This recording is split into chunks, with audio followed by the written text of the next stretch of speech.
मला वाटतं कमरेच्या खाली वार केल्याशिवाय त्यांना काही दुसरं जमत नाही.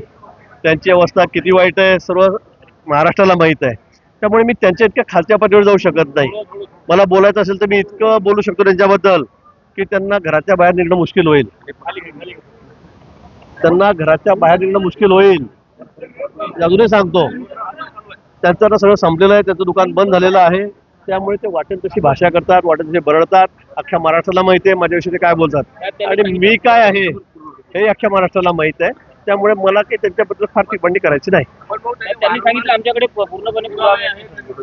मला वाटतं ते नेहमी म्हणतात, ते सुरुवातीपासून म्हणतायत.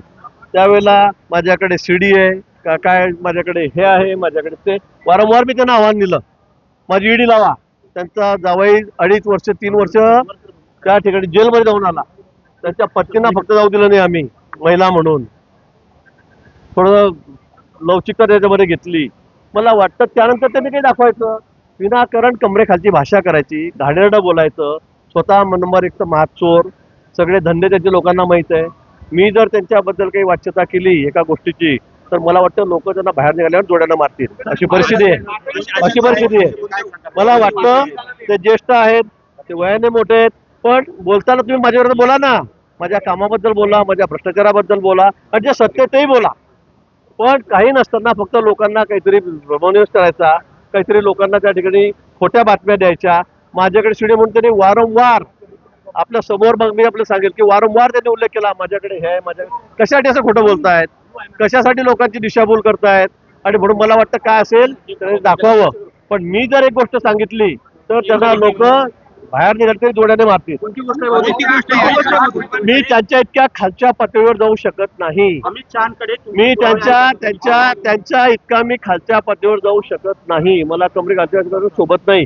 मी 7 वर्ष टर्म झाले, मला 60 टर्म 35 वर्षांनी मी आमदार आहे, मी मंत्री होतोय. पण हे बघून त्यांची इतकी जळफळाट होते, त्यांचे इतके वाईट दिवस आलेले त्यांना तर सध्या, ते बघून त्यांची इतकी जळफळाट होते की ते वाटतं तसे बेभान किती स्टेटमेंट करतायत. मला वाटतं एक तरी पुरावा त्यांनी द्यावा, बडबड नाही करायची.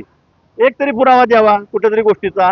गेल्या अनेक वर्षापासून वारंवार काहीतरी घाणेरडी भाषा करायची, घाणेरडं स्टेटमेंट करायचं, कमरेखालची भाषा करायची, काही सिद्ध करता येत नाही, आरोप करता येत नाही. त्यामुळे मग फक्त एकच त्यांचं की काहीतरी चरित्र आनंद करायचं, याशिवाय त्यांच्याकडे दुसरं काही राहिलेलं नाही. माझं अजूनही त्यांना आव्हान आहे की त्यांनी एक पुरावा दाखवा, मी सक्रिय राजकारणातून बाहेर पडेल. मी कधी तोंड दाखवणार नाही कोणाला. अरे लोकांना दाखव ना म्हणा, लोकांना दाखव ना. बडबड काय करतो फालतू. ज्यांना दिले मी त्यांना दिले, माझ्या मोबाईल मध्ये होते, कसे काय गायब झाले मला माहित नाही, कसे काय हरवले मला माहित नाही. माझा मोबाईल हरवला, लाज वाटत नाही खोटं बोलताना, थोडस लाज वाटत नाही खोटं बोलताना.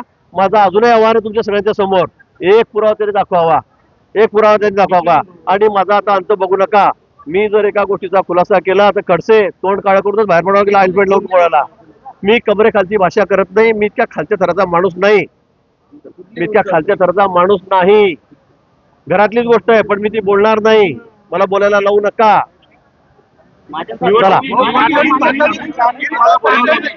आता परत ते काय स्पष्ट करा असतील ना. पण आता आज टेक्निकली मुख्यमंत्री देवेंद्रजी आहेत, असू शकतात ना. त्यांचे नेते आहेत, त्यांच्या मनामध्ये ते मुख्यमंत्री असतील तर असू शकतात. त्यात वाईट काय, त्यात वाईट काय असू शकतात, म्हणू शकतात. त्याच्या बाबतीमध्ये मला असं वाटतं